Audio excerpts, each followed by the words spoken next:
I need to de-stress, and I saw Schlatt uploaded a video, so I want to take a look at it. It's called Thanks for Everything. Let's watch this together. Today, I have some very exciting news. Okay.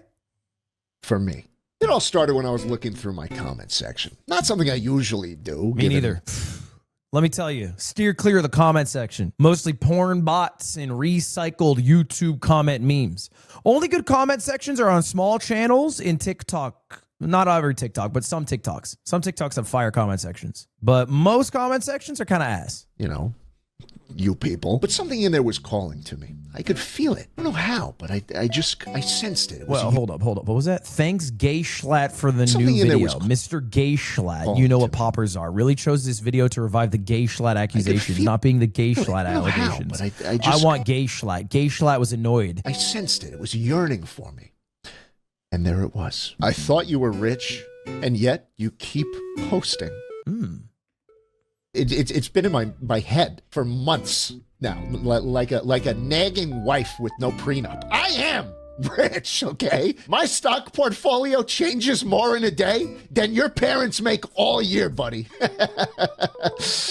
All these comments saying, "Oh, rent's due. Schlatt posted. He must owe his rent." Let me tell you something, okay? The only rent that's getting paid around here are the single mothers in my fourplex, and yet I couldn't. Okay, that's good. I heard fourplexes are a good way to expand wealth, and the landlord adds a lot of value. You guys don't think about this. Having a good landlord is valuable for sure. They are the people we should be supporting the most in these hard times economically. Stop thinking about it. That's not true, right? I mean, you can be rich and still post. They're not mutually exclusive.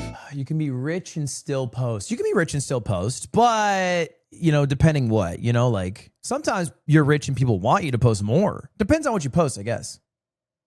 Outdoor boys.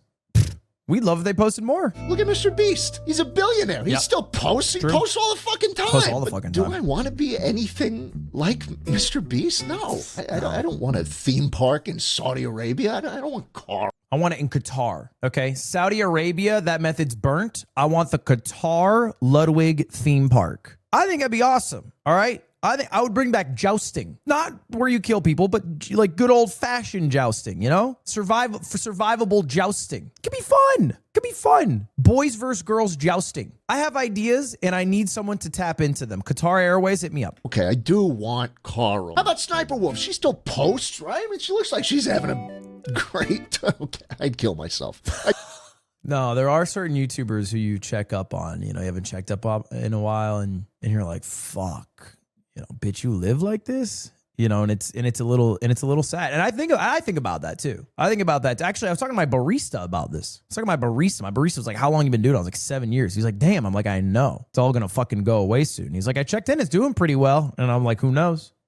Who knows? I might still be uploading fucking beat Minecraft in 20 minutes to 30,000 viewers." I think about that. Should I be doing that? What I want? Is that what I want? But you know what I thought? I thought, brother, let's say I don't upload anything. If all I do is I go on one motorcycle trip with Michael Reeves and it gets 5,000 viewers, I'm cool with that. Because the experience outvalued the success of the product. You know what I'm saying? Maybe being rich and posting don't actually go together that well. It's way more fun to watch broke YouTubers and streamers. Or not even broke, but like not rich. For sure. 100%. I agree. Massive agree. They're just way more relatable, I think. Yeah, they have hunger. They're excited at everything. Like I watched an Infumi video, bro. I'm watching an Infumi video. He's doing like a commentary over a Minecraft video.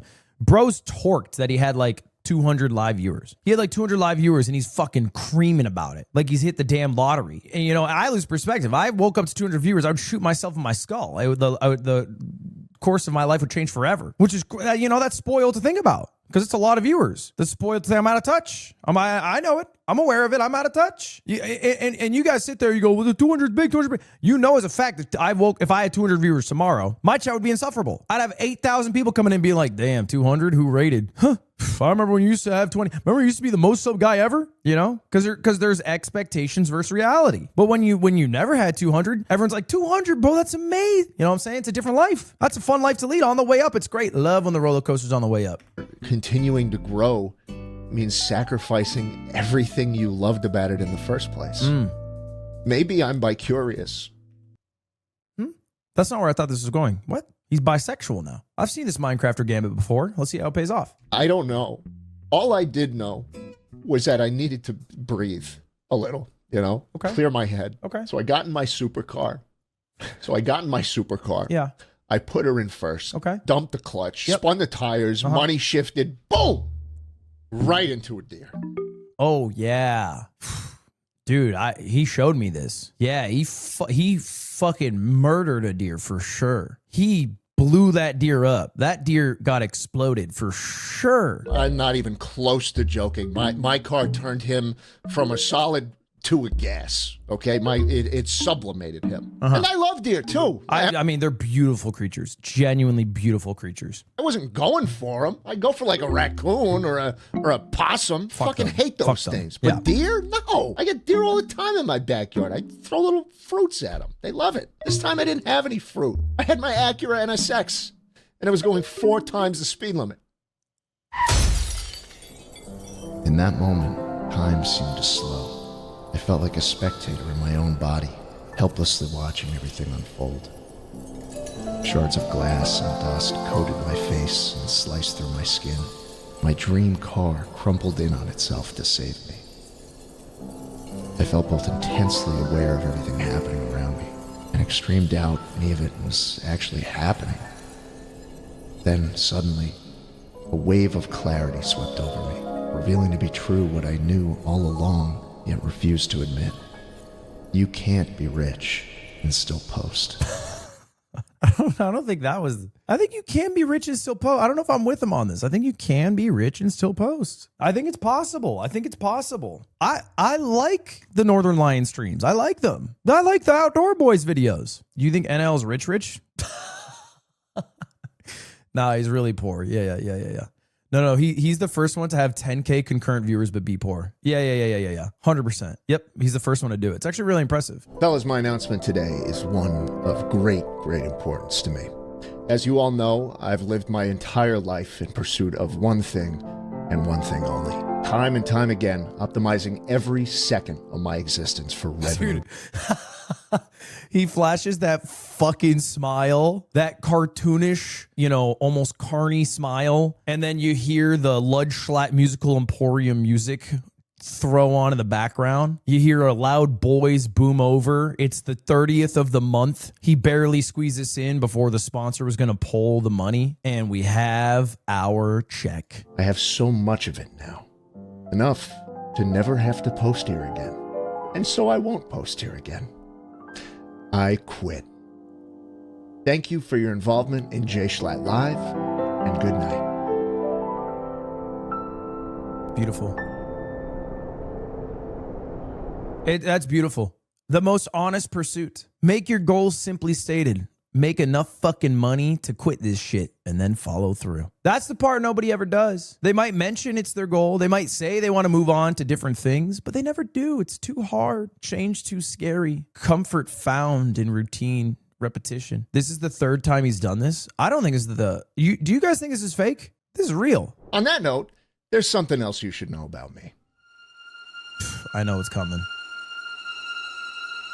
Juan Soto enjoyer. He's a Mets fan! I've been a Mets fan my whole life. Dude, okay.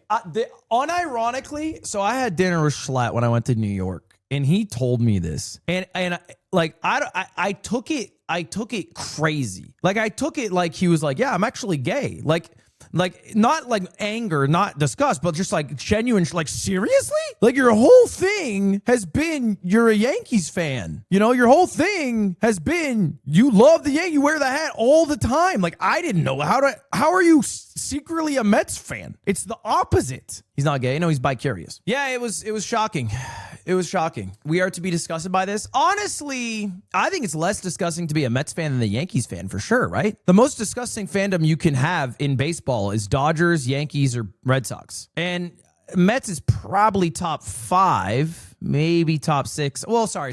Hold up. The absolute worst one is the Astros. The Astros is number 1. They're in hell territory. Then it goes big 3, Dodgers, Red Sox, Yankees. Then I think next tier you would have, Mets, maybe, I don't know, the Giants. Yeah, the Phillies. Sure. But Mets is not as bad as the Yankees. I'm not even joking. I've been a Mets fan my whole life. Isn't that fucking crazy? Isn't that fucking insane? This is so crazy. I don't know how he hid this. I don't know why he hid this. How did he have the foresight to hide this? How is he a Mets fan with the foresight to hide that he was a Mets fan and pretending to be a Yankees fan? That is Oda level of writing. That is Oda level of writing. I've been wearing this fucking hat for 10 fucking years for brand recognition. That's all this hat means to me. That's all it ever will mean to me. I'm not kidding. I'm being legitimate. I've literally am a Mets fan. You're never going to see me in a Yankee hat ever again. Seriously. That's crazy. Bye. This channel's on hold until the next financial crisis. Please continue to find somewhere else.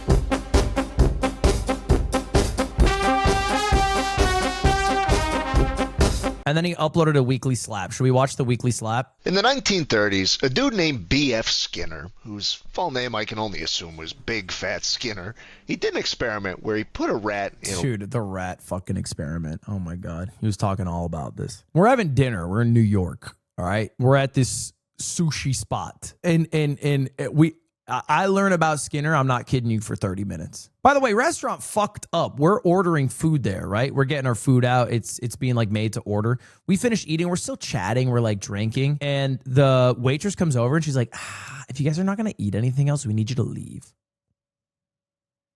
What? It's like, yeah, if you're not going to, we just have people waiting. So unless you're going to eat something, you got to leave. I'm like, what? Like, brother, and we're not, it's not like we're there for an hour, by the way. We were there for, I'm not lying, 30 minutes total. Like, we were here a short amount of time. Sushi's not a long thing. And you know what's fucked up? She did it post-tip. I paid, I gave her the tip, we were finishing our drinks, and post-tip, she did it. little box. And in the box was a button it could press, and if it pressed the button, it'd dispense some food. Now, obviously the rat pressed the button whenever it was hungry, right? Yep. But Skinner realized that if the button didn't give food every single time it got pressed, the rat pressed it more. In fact, he found that there was a sweet spot with the button, an unpredictable, ever-changing number of presses before it dispensed food that kept the rat glued to the thing, obsessed with whether or not the next press would be the one to do it. I used to think that as a YouTuber, I was the one that was dispensing the food. That the viewers were the rats. They're the rats. Idiots who clicked on the thumbnails with big red They're the little circles because piggies. they were brighter than the They're others. the little piggies. Which, to my knowledge, is still true. But I thought that I was the one running the experiment. But as I got older, and as I hit my wildest professional and financial goals, and a deer, I realized that I was really in killed the a deer. box too. That I couldn't stop pressing the button, even though logically, pressing it didn't make sense anymore. Yeah, he says something like Skinner found out that if you have the button succeed 1 in 10 times, the rat will just forever press the food, like on repeat. And he's like, that's the 1 in 10 YouTube system. I struggled with that realization for a while. It came on the back of a bunch of shitty things that happened around me all Came on in what? rapid succession. And it led to one of the most miserable and aimless periods in my entire life. And it presented me with a choice. Dude, he is ass right now in this game. I could jump back into the rat race, get more views, make more money, move my goalposts again for the umpteenth time. Or I could just take care of myself for once. And for the first time, I'm actually choosing the latter. I'm going to explain how, why, all that stuff. In fact, this video is probably going to be a little TMI, but hey, you know, I think you deserve a little more than the video I posted on Maine, so let's do it. Okay. And in advance, I want to apologize for all the rambling and tangents this video will inevitably have. It's 15 minutes, As Schlatt. I think you're was. good. My name is Schlatt. Welcome back to the weekly slap. If you haven't watched my main video, hello, how are you? I don't think it's a UMP map. And I don't know why he's running like the ammo pickup instead of marathon. Basically, I've decided to stop posting to my main channel. Now, this doesn't really mean anything in practice, considering I only upload there once in a blue moon. And a lot of my other projects and channels are still ongoing. I'm more so just making this change for me to mark the end of a certain way of thinking I've fallen into over many, many years. So if you're interested to hear about it, here we go. If not, you're not missing much. Let's start at the beginning. The deer story is true. Yeah, that shit A few happened. months ago, I got into a pretty bad car accident. I was headed to the supermarket getting some big league chew, you know, the whole shebang. The thing jumped out onto the road. And He kept talking about Big League Chew. I don't know if he just found it or what, or if he's trying to come off ciggies. I don't know what the hell's going on. He kept talking about Big League Chew. He loves that shit. there was literally no time to react. And every time I bring it up in videos, I've mentioned it quite a few times at this point. I try and make light of the situation and kind of, you know, make jokes. But fuck, man, that sucked. That sucked. I've never been in a real car accident before. Believe it or not, I'm a pretty good driver when there's no alcohol involved. Just kidding. Just kidding. Damn. Jokes. I was pretty banged up. I remember it hitting the windshield, the glass fucking covering my face, and time literally slowed down. And I remember thinking to myself, like, am I watching a video right now? Is this a... Yeah, I do think car accidents or any accidents really are so surreal because I think you like know inherently they exist, but you just never experienced it. So anytime you have a first experience of something, it's quite surreal. fucking YouTube short as it was happening? That's what my brain was going like. Like I couldn't actually believe it was happening. I said I was going 4 times over the speed limit in the main channel video. That was a lie. It was 5. It was 5 times over. Yeah, no, I'm on. I knew where you're going with that. In reality, I got very lucky. I'm lucky it hit the right side of the car. I mean, otherwise that's a near-death experience. I'm lucky no one was in that seat. Yeah. Because, again, that's a near-death experience. Easy trip to the hospital. 100%. And I'm lucky that all I lost was a car. The fucked up thing, though, and the It most was important a nice piece car. of this whole car accident puzzle that I failed to mention in the main video is that the day it happened, the day I wrecked my dream car and was left sitting in a pile of glass and deer gristle, I came home and I realized I was still more stressed out about how poorly my recent video was doing. And it was in that moment I was just like, wow, I do not take care of myself. I have everything I ever could have wanted in life, and I still worry the most about titles and thumbnails. Yeah, who gives a Still. shit? All the while, fat as fuck, completely sedentary, I'm tired, I'm stressed all the time, and I don't do shit about it. And a 10 out of 10 in the YouTube studio, which basically means that out of your last 10 videos, this one is the worst performing one. Just worse, Matt, for the chopper gunner. That ruins my day more than literally almost dying. What am I still working towards that I haven't achieved? I've done everything I've wanted to on YouTube. Really, I met all my idols. I've gotten millions of views. I'm past all the financial goals I had too, even the stupidly unrealistic ones. Yeah, I don't know. I think he's right. I mean, obviously, anytime you have a goal and you achieve it, you realize, fuck, now what? And then you either have to decide to make another goal or rethink about what you're doing with your life completely. My life no longer improves with another 1 out of 10. So what was it? Why was I still obsessed? And I realized it's the box, man. That's the entire point. Skinner's fucking box. experiment, bro. The algorithm of 1s and 10s that keep you mashing the button like a fucking idiot because it's all you know. And when your video's performing really well, YouTube shows confetti on your homepage. It blasts over the entire feels screen, so and it says, good. "Keep up the good work." And you feel so totally true, by the awesome. way. If you are a good boy for YouTube and become as mass appealing as possible for them, they blast confetti all over the homepage. Yeah. It's funny. Good You know, job. Your slot for the reason my piggies this year uploads was so became so yummy. infrequent over the years on this main channel isn't because I didn't feel like posting. I wasn't kicking back, going to like FaZe Clan parties and sleeping around. Well, hold up. What are we bringing up? It was a fucking opposite. I'd wake up thinking about YouTube. I'd go to bed thinking about YouTube. I'd have dreams I was making videos, and I'd wake up half asleep thanking people for their donation to my stream.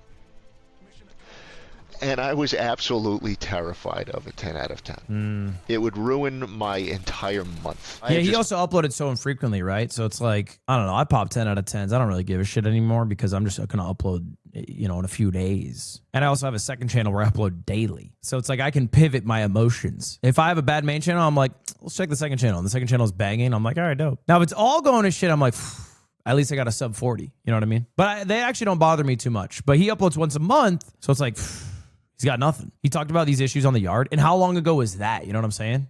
He talked about this on the yard. That was 2 years ago, right? Posted a really good video, and the confetti was fucking going on YouTube Studio. I'd purposefully wait, like, as long as I could before posting another video. You know, I used to have exactly what he was talking about. I used to have like this crazy anxiety after having a really good stream. Like if I had a really good stream with a bunch of viewers, I'd have so much anxiety for the next stream because I knew it wouldn't reach that level the previous stream had, and I wouldn't go live because I didn't want to have a stream that did worse. And then eventually I was like, man, you just gotta fucking suck it up. And that's what I did. I don't know if I had much more thought past that, to be honest. I didn't have any like great introspection. I was like, you just have to fucking suck it up. You just have to fucking do it. It's okay. And then eventually I did. Because I knew the confetti would go away, and it would tell me something bad instead. And the days where those videos bombed were the most miserable ones I can imagine. I'd feel physically ill. Once you're a millionaire, who cares? I think that mentality, and I know you're saying this not from the perspective of a millionaire, but I find it very loserish. And I'm not saying you're a loser for saying this, because I understand why you say this. Because obviously, like, a lot of problems are resolved by having money. You can just enjoy life and, you know, be hedonistic or whatever. But like, you know, when somebody's in like a conversation with someone or an altercation with someone and they default to, well, I don't give a fuck, I have millions of dollars, like, that person's a fucking loser. And they're a loser always. They're a loser whether they use it as a tool to attack somebody for being more poor, or they're a loser if they retreat to their wealth for like comfort because they're failing in other endeavors. You know what I'm saying? So it's like, if you suck as whatever, you know, vulnerable pursuit you do, art, you know, stand-up comedy, YouTube, and you're a bad YouTuber, and your counter is, I don't care, I'm a millionaire, I think you're a loser. So I don't agree that that's like the end-all solution. Everything I had worked for was crumbling. Dude, everything cool that I tried the past half-decade was met with a resounding fucking stop doing this, never do it again by YouTube Studio. And what's fucked is all those videos have millions of views, every single one. Sure, relative to ranking your cursed TikToks, they don't have as many views, but anyone would kill to have 1 million views on their passion project. I was just made so miserable by the website itself on uploading them that I believed they were complete failures. It's not the relationship you want to have with your job. And the fucking confetti, dude. I can't get over the confetti. I love the confetti, bro. Confetti. It feels like a joke. These systems were crafted intentionally to get us to become addicted to getting views over enjoying the dream jobs that we have. There's more than confetti, too. It's like, for every analytic, views, watch time, subscribers that month, revenue, they have arrows, right? And if it's going bad, you have fucking gray, sad, depressed arrow. And if it's going okay, you have like green check mark. And if it's going amazing, you have like green, bold upvote. And it's like, wow, you're doing really good this month on revenue, 20% higher than last. And obviously that shit fluctuates because it can't go up forever. Like literally everyone's fluctuates. Nobody's has ever gone up forever to, like, you know, from fucking Curryway to Mr. Beast. Like, it's never gone up forever for anyone ever in the history of YouTube. To make us miserable when we're not, to tie up all our self-worth into our channels, and to not stop until we've squeezed out every bit of relevance we can and every ounce of passion we had. And it works. It works. The same exact tricks every social media site uses to keep everyone glued to their phones 24/7, wondering why they feel completely fucking empty inside. It works. No wonder YouTube looks how it does today. No matter, all of it looks how it does today. Yeah, I mean, like, the social media companies, there's two target audiences. There's like the creators who they want to keep uploading because otherwise they have no, like, YouTube does not make content. They don't do shit. They just give tools for creators to make content and, you know, make revenue off that content. And then it's the viewers, and then it's the viewers who they're trying to keep watching. So, like, in the same vein that the viewer is, you know, through algorithms being, you know, convinced to watch more and more and more, or stay on Twitter longer and longer, or Instagram more and more, it's like the creators are uploading more and more. I think that same shit happens. It makes sense. And I think we're all aware of it, right? We all know the algorithm's out to get us, but it's just juicy. It's just good. So we buckle. I feel like fucking Mermaid Man right now. Evil! I'm sorry, I'll get back on track. What was I talking? The car crash. That wasn't even all that happened that week, dude. Jambo, my dumb little fucking cat, he got really, really sick very shortly after that crash. Surprisingly, it wasn't even 10 fridge magnets this time. It was pancreatitis, which just happens to guys like him. Everything got inflamed. It caused intestinal blockage. He couldn't poop. He wouldn't eat for days and days and days. It was bad. I got him back from the vet after the second night, and he was so weak. You know, I almost didn't recognize him. I took him back to the vet the next day because something was obviously very, very wrong. And the vet just started floating euthanasia as an option. He's doing better now, thankfully. But it took 3 or 4 different animal hospitals, and it only got any better until I wound up driving hours and hours to take him to this ultra specialized hospital in a really rich area where all the best care was. You need means for pet care. Pet care is like, if you don't got a bunch of cash, I feel like most vets are like, probably their time. No, probably call it quits here. Good life though, yeah? You got to be rich as hell. Also human care, yeah, but not, I don't think to that extreme of extent. And I don't think it's that. I think it's more, I don't think someone comes in, they're like, euthanasia for you probably, huh? You're 70. I mean, that's a good life. But man, I cried for days thinking this guy was a goner. Listen to Wild Horses by the Rolling Stones on the ride home, tears streaming down my face. To see him chatty as ever and back to his normal self after that whole ordeal feels like an actual miracle. It does. Not only that, my dad had heart surgery too. Like, again, shortly after all that happened. And it was for a hereditary thing that he could barely control. A problem that I'm probably going to struggle with as well. Heart surgery is fucking scary, dude. Yeah. He called me right before, and I could tell he was nervous that he'd never get to speak to me again. Suffice to say, I spent a lot of time reflecting on all this, and it became pretty clear to me that I needed a new set of goals. Not just in work, but in life. Man, I mean, I think it just kind of reached the point where I don't need to focus on more anymore. I need to focus on what fucking matters. And while I can optimize the fuck out of a title and thumbnail and see the confetti burst onto the screen, I feel a lot less competent in my personal life, with my health, with my relationships, with my faith. Like, these are things I haven't made a priority since YouTube became my job. Those annoying ass rent stew comments that plague my comment section. That's the real rent I was paying. Everything else in my life paled in importance to this shitty, unhealthy obsession I had with YouTube. And every time I think about Jay Schlatt live, I'm pulled back into that world of obsession. Like, of feeling like I'll never be good enough, of pressing the fucking button over and over and over again. And I feel like so many YouTubers, almost everyone to an extent, make what they are sort of like urged to make. You know, they follow what's successful. Like, most YouTubers start out by just throwing shit at a wall, and then something is the most successful, so they keep doing what was the most successful. And it's like AI learning. They chop off what wasn't really working, and then they keep doing what is working. And you do that, you do that, you do that, you do that until you're really not necessarily making what you like or think is cool, but just what was working. And it's quite rare to be able to make what you love or think is really cool and is also succeeding, which is why, you know, you see a lot of YouTubers pivot to fully making shit that is successful, all right, which is usually kids content, or fully pivoting to just stuff that they love and maybe they aren't as successful, or they have to pivot their model so that they're not funded by the ad revenue system because they're not getting as many views. You know, like Dropout as an example. This is why everyone has second channels, so they can upload whatever they want stress-free. Yeah, I do think that happens a lot. But then the path of a YouTuber with a second channel is that they kill their first channel and then move to their second channel. Then their second channel becomes their first channel, and their first channel has expectations,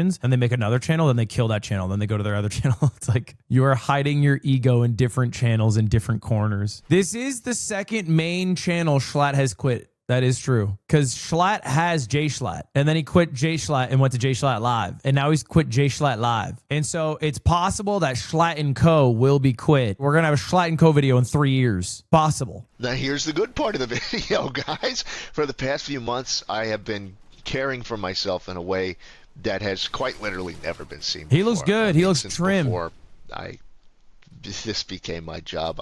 I'm dropping weight.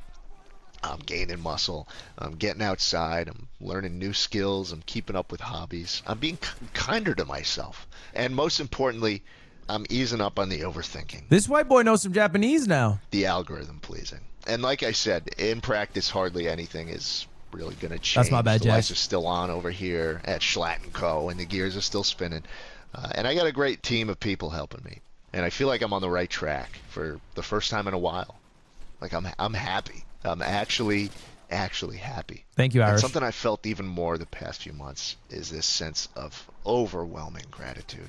Not for the fucking confetti, but for everything else. You know, this job is what everyone wants to do for a reason. And even though it hasn't been entirely smooth sailing, there's nowhere else and nothing else I'd rather be doing.